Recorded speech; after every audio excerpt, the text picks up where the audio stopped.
નમસ્કાર મિત્રો, સ્વાગત છે તમારું પિન્ટુ સરકારી અપડેટ ચેનલમાં। મિત્રો આજે આપણે જોઈશું કોન્સ્ટેબલ અને પીએસઆઈના કોલેટ વિશેની સંપૂર્ણ માહિતી। તો મિત્રો 21 જાન્યુઆરીથી પીએસઆઈ અને એલઆરડી ભરતીની શારીરિક કસોટી યોજાવા જઈ રહી છે અને 9 જાન્યુઆરીથી કોલેટર ડાઉનલોડ કરી શકાય છે। તો મિત્રો શું સાચે જ 9 જાન્યુઆરીથી કોલેટર ડાઉનલોડ કરી શકાય છે તે આજના વિડીયોમાં આપણે જાણશું। તો મિત્રો કોલેટર ડાઉનલોડ કરવા માટે તમારે કોઈ પણ બ્રાઉઝરમાં જઈ ઓજસ ગુજરાત લખી દેવાનું રહેશે અને ઓજસ ગુજરાતની જે ઓફિશિયલ વેબસાઇટ આવે છે તેના પર તમારે ક્લિક કરવાનું રહેશે। મિત્રો આ વેબસાઇટની લિંક આ વિડીયોના ડિસ્ક્રિપ્શનમાં તમને મળી જશે, ત્યાં તમે ક્લિક કરી અને ડાયરેક્ટ આ પેજ ઉપર આવી શકો છો। ત્યાર પછી જેવા મિત્રો તમે આ પેજ ઉપર આવશો ત્યારે તમારે નીચે દેખાતું હશે એક્ઝામિનેશન કોલ લેટર, તેમાં મિત્રો તમારે વ્યૂ ઓલ પર ક્લિક કરવાનું છે। જો મિત્રો તમે વ્યૂ ઓલ પર ક્લિક કરશો ત્યાર પછી આ પ્રકારનું પેજ ઓપન થશે।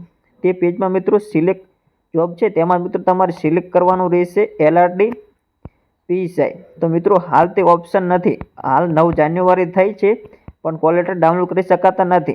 થોડા જ સમયમાં કોલેટર ડાઉનલોડ કરી શકાશે। આ જે માહિતી હતી તે ખોટી જ છે અને મિત્રો આમાં જે 21 જાન્યુઆરી પીએસઆઈ એલઆરડી ભરતીની શારીરિક કસોટી યોજાવા જઈ રહી છે તે ફાઇનલ છે કે 21 તારીખથી 21 જાન્યુઆરીથી મિત્રો તમારી પીએસઆઈ અને એલઆરડી ભરતીની શારીરિક કસોટી યોજાશે। પણ આ જે 9 જાન્યુઆરીથી કોલેટર ડાઉનલોડ કરી શકાય છે તે એકદમ ખોટી માહિતી છે। હાલ 9 જાન્યુઆરી થઈ છે પણ કોલેટર ડાઉનલોડ કરી શકાતા નથી। તો પણ મિત્રો આપણે જાણીએ કે જ્યારે પણ કોલેટર ડાઉનલોડ થાય તે તમે કઈ રીતે ડાઉનલોડ કરી શકશો। તો મિત્રો જે તમારે સિલેક્ટ જોબ ઉપર ક્લિક કરશો ત્યાર પછી મિત્રો તમારે અહીં ઓપ્શન આવી જશે એલઆરડી અને પીએસઆઈનો, તેના પર તમારે ક્લિક કરવાનું છે।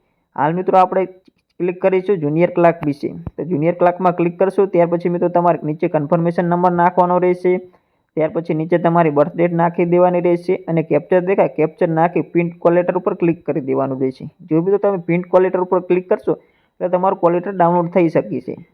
ત્યાર પછી આપણે બીજી રીતે ચેક કરીએ તો મિત્રો પાછું તમારે તે હોમ પેજ ઉપર આવી જવાનું જ છે અને જે કોલેટરનો ઓપ્શન છે ઉપર તેના ઉપર તમારે ક્લિક કરવાનું રહેશે। જો મિત્રો તમે ક્લિક કરશો ત્યાર પછી આ પ્રકારનું પેજ ઓપન થશે। તેમાં મિત્રો જે બે ઓપ્શન આવશે તેમાં મિત્રો તમારે પહેલા ઓપ્શન ઉપર ક્લિક કરી દેવાનું રહેશે। જો મિત્રો તમે પહેલા ઓપ્શન ઉપર ક્લિક કરશો ત્યાર પછી આ પ્રકારનું પેજ આવશે, તેમાં મિત્રો સિલેક્ટ જોબમાં જઈ પાછું જે પ્રોસેસ મેં કીધી હતી એ રીતે તમારે સિલેક્ટ કરી દેવાની રહેશે।